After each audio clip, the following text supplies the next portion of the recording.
A las 6:12 de la mañana del 1 de junio de 2025, el cielo sobre la provincia de Murmansk, Rusia, fue abruptamente rasgado por el silbido agudo de 24 drones ucranianos. Volaban a ras del suelo, a una altitud de apenas 300 pies, avanzando como flechas plateadas. Pero esto no era una exhibición aérea. En pocos minutos, estos pequeños drones obligarían a uno de los sistemas de defensa aérea más avanzados de Rusia a reaprender física, y el precio de esa lección ascendería a $500 millones. Al aproximarse a la base objetivo, los drones debían atravesar la defensa aérea multicapa de Rusia, diseñada precisamente para neutralizar amenazas como esta con facilidad. Pero la realidad fue muy distinta. La primera línea que enfrentaron fue el radar de largo alcance, como el NEBOM, con ondas VHF de gran longitud. Este radar puede provocar un fenómeno de resonancia que mejora la detección de objetos pequeños como drones.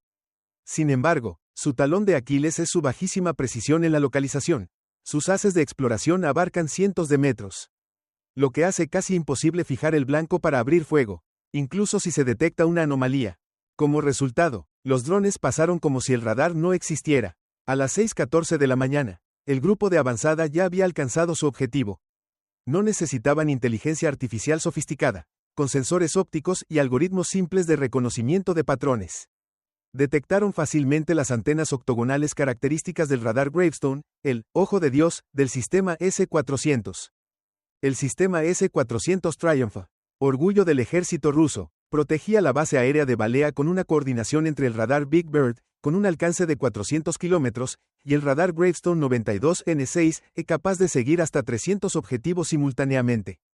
Los misiles 48N6E3, gigantescos, se lanzan verticalmente y alcanzan objetivos a 250 kilómetros de distancia y hasta 30 kilómetros de altura. En teoría, los cielos deberían haber estado limpios de drones ucranianos hacía rato, pero la física tenía otros planes. Volando a solo 300 pies, unos 100 metros, los drones ucranianos se ocultaban perfectamente bajo la curvatura de la Tierra. Los radares terrestres, en tales condiciones, solo tenían un alcance efectivo de unos 40 kilómetros, una décima parte de lo previsto. Esto convirtió al «ojo» del S-400 en un ciego, incapaz de ver hasta que ya era demasiado tarde. El radar de control de fuego en banda X, aunque altamente preciso para cazas a gran altitud, funciona entre 8 y 12 GHz y es pésimo con objetivos a baja altitud. Sus ondas cortas rebotan en todo lo que hay en tierra, rocas, árboles, edificios, creando tanto ruido de fondo que detectar drones se convierte en una cuestión de suerte. Y aún detectándolos, el ejército ucraniano fue brillante en sus cálculos. Los vehículos lanzadores de drones estaban ubicados a solo 2 kilómetros de la base, justo fuera de la zona de seguridad de lanzamiento del S-400. Este tipo de misil necesita al menos 2 kilómetros para activar su espoleta de proximidad y estabilizarse en vuelo. La situación era como intentar usar un francotirador en una pelea cuerpo a cuerpo con cuchillos. Incluso el Pantsir S-1, la última línea de defensa cercana del S-400, fue inútil. Desde que detecta un blanco hasta que lanza su misil, este sistema requiere entre 5 y 6 segundos, fijar objetivo con radar, verificar amigo o enemigo, girar el cañón y disparar. Pero a 50 metros por segundo, los drones cruzaban los 2 kilómetros en solo 40 segundos. Si el Pantsir los detectaba a 4 kilómetros, la tripulación solo tenía 2 segundos para reaccionar. Y todos sabemos lo que ocurre cuando un humano tiene solo 2 segundos para enfrentarse a una máquina veloz. Y entonces, ya era demasiado tarde. A las 6:16 de la mañana, los drones de vanguardia de Ucrania impactaron con fuerza el sistema S-400, destruyendo por completo los radares y aniquilando el corazón del escudo antiaéreo ruso. Justo cuando el muro de fuego valorado en cientos de millones de dólares colapsaba, el cielo entero pareció abrirse ante los drones restantes. De inmediato se lanzaron sobre los bombarderos estacionados en la base, tan rápido y densos como una multitud hambrienta corriendo hacia el buffet cuando la cocina saca una bandeja recién hecha de pinzas de cangrejo. En cuestión de minutos, numerosos aviones estratégicos, valorados en cientos de millones de dólares, quedaron reducidos a cenizas en un mar de fuego. ¿Y sabes qué fue lo más sorprendente? Que eso solo fue el acto de apertura del Burning Man, versión militar, improvisado por Ucrania en aquella mañana. A las 6:18 de la mañana, mientras el humo aún se elevaba en columnas desde la base de Belaya, la segunda oleada de drones ya se acercaba a la base aérea de Olenia, atravesando una atmósfera helada de menos 12 grados Celsius, donde un simple aliento se convertía en cristales flotantes de hielo suspendidos en el aire. Las fuerzas defensoras de Olenia ya habían recibido la alerta. Los sistemas Pantsir S-1 estaban encendidos. Los soldados clavaban los ojos en las pantallas del radar, listos para disparar, pero lo que no imaginaban era que el clima brutal del Ártico sería el arma más poderosa que Ucrania traía consigo. La primera señal de problemas apareció en los radares. Los objetivos surgían a 500 metros de altitud, luego caían al suelo, luego aparecían a 1000 metros. Y desaparecían otra vez. Todo esto, del mismo drone. Al mismo tiempo, el fenómeno de inversión térmica ártica había creado un ducto atmosférico, un efecto físico donde las capas de aire frío cerca del suelo, con mayor índice de refracción que el aire cálido por encima, doblaban las ondas de radar como si fueran luz atravesando un prisma. El resultado, ilusiones ópticas en el radar, múltiples drones fantasma o blancos fantasmas, o nada en absoluto. Apuntar con precisión era prácticamente imposible. El radar P-18, Spoon Rest, reliquia de la Guerra Fría diseñado para detectar bombarderos B-52. Ahora se enfrentaba a drones diminutos en un clima helado. Y simplemente no servía. Sus amplificadores de tubos de vacío sufrían desajustes de frecuencia severos. Y con la electrónica fuera de precisión, el radar estaba efectivamente ciego. Pero eso ni siquiera era el mayor problema. El desastre verdadero comenzó cuando los Pantsir intentaron contraatacar. A menos 12 grados C, el aceite hidráulico del sistema se volvió espeso como melaza. La velocidad de giro de la torreta cayó de 60 grados por segundo a menos de 20. Los cañones automáticos gemelos de 30 milímetros, que debían disparar 5000 rondas por minuto, solo lograban escupir unas pocas centenas antes de atascarse. El lubricante se había congelado. Mientras tanto, los drones ucranianos estaban perfectamente adaptados al invierno.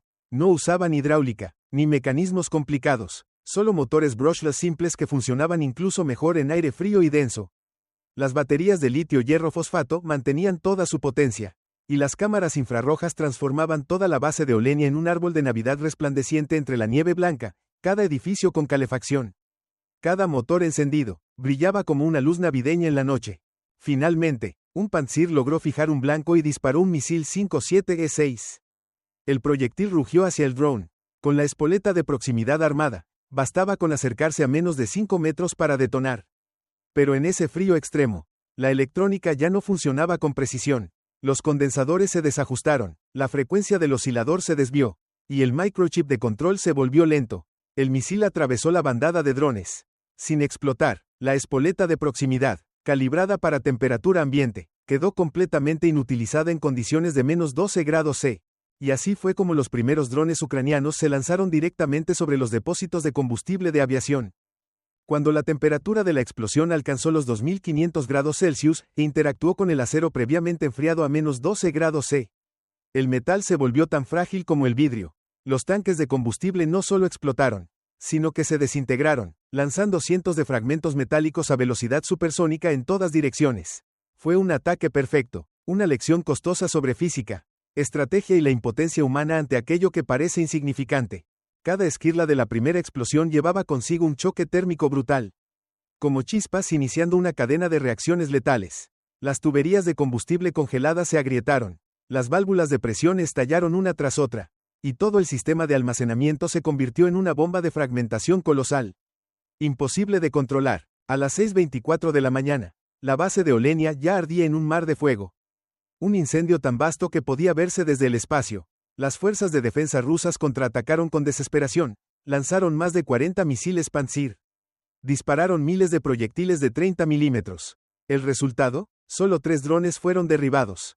Los otros 21 impactaron sus blancos con precisión quirúrgica, como si fueran programados para hacerlo.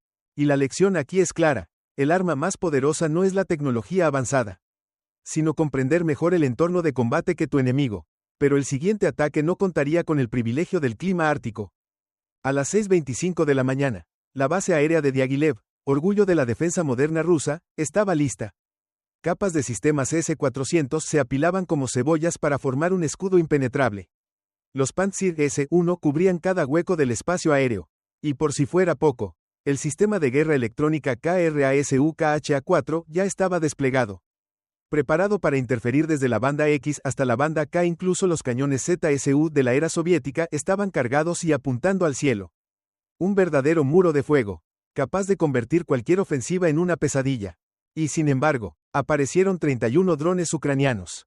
Y esta vez, Ya no era cuestión de radares, misiles o artillería, sino de matemáticas modernas aplicadas a la guerra, una estrategia diseñada para desintegrar estructuras integradas desde adentro.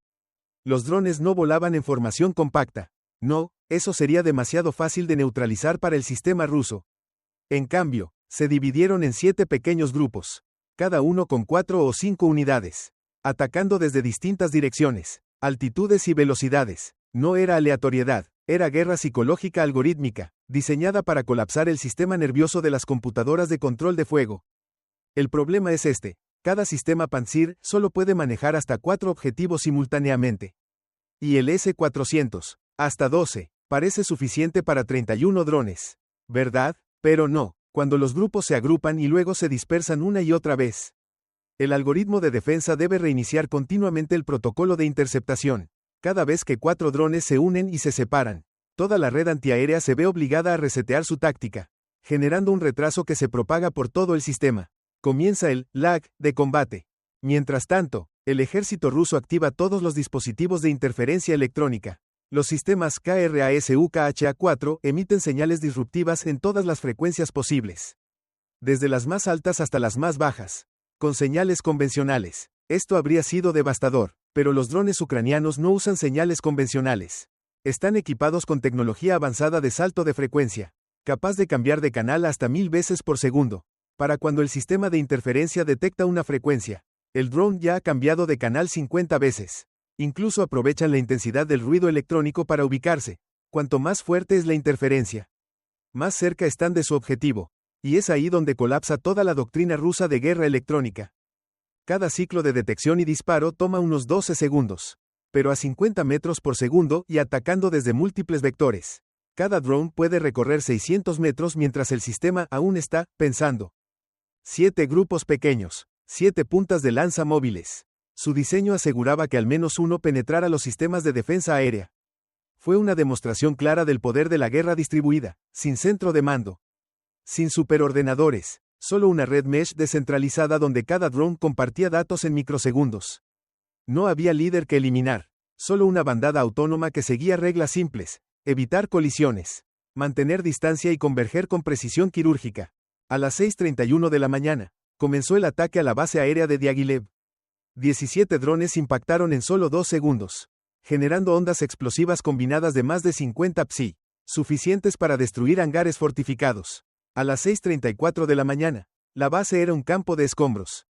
De 31 drones, solo 8 fueron derribados, 25%. El 75% restante destruyó media base. Resultado: una derrota estratégica. Cada drone costaba apenas $1000, pero superó una defensa valorada en miles de millones.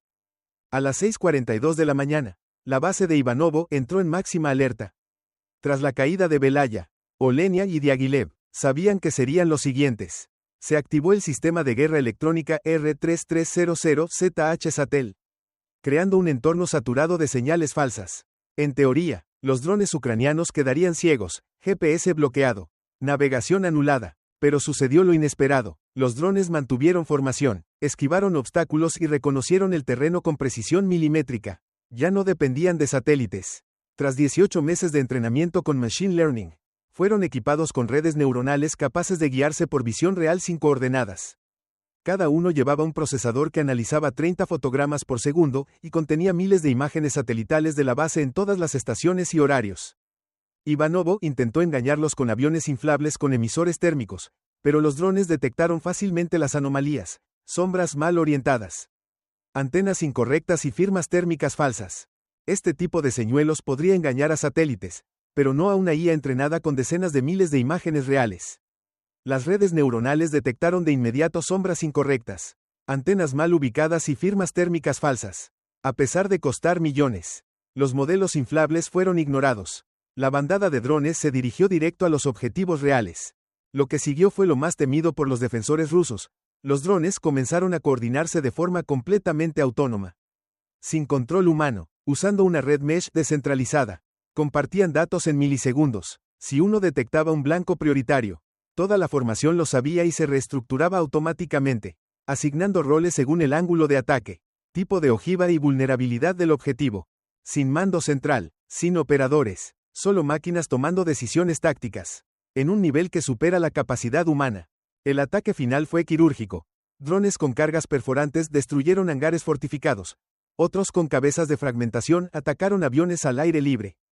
Un grupo impactó directamente en los Tu-95MS.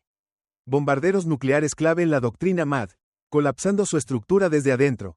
A las 6:47 de la mañana, el sistema de combustible subterráneo fue destruido en 6 puntos estratégicos, convirtiendo la base en un incendio masivo que duraría semanas.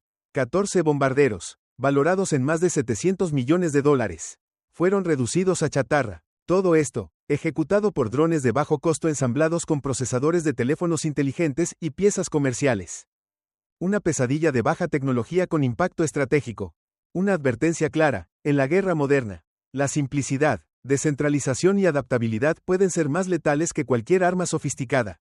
Gracias por acompañarnos. ¿Qué opinas tú? Déjalo en los comentarios. Hasta la próxima.